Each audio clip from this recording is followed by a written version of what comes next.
In today's video, I'm going to teach you a guide how to delete projects on Lovable AI.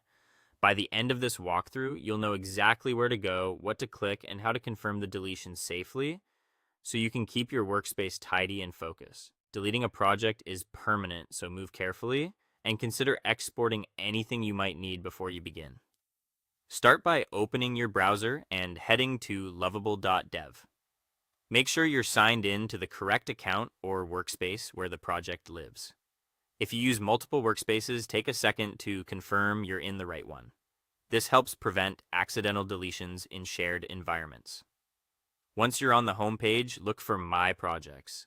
Click into it to open your full list of projects. Depending on how many you have, you may need to scroll down to find the one you want to remove. Take your time here. Double check the project name and any identifying details so you're certain you've selected the correct item, especially if you have similar project names. When you've located the project you want to delete, find the delete option associated with that project and click it. This action targets only the project you chose, so it's crucial that you confirm it's the right one before proceeding.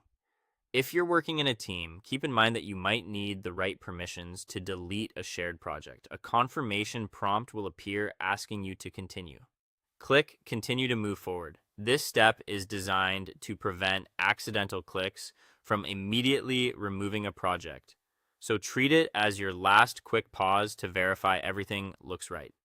Next, you'll be asked to type the project name to confirm the deletion.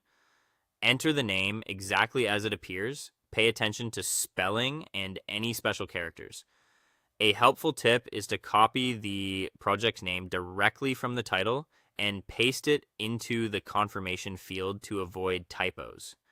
After you've entered the name correctly, click Delete Project. The system will process your request and remove the project. You should be taken back to your project list where the deleted item will no longer appear. If you don't see the change right away, refresh the page to update the view. That's the complete process. Keep in mind that deletions can't be undone, so always verify the project before confirming. If you encounter permission warnings, check with your workspace admin or switch to the correct account. That's all for today. Thank you for watching, and I'll see you guys in the next one.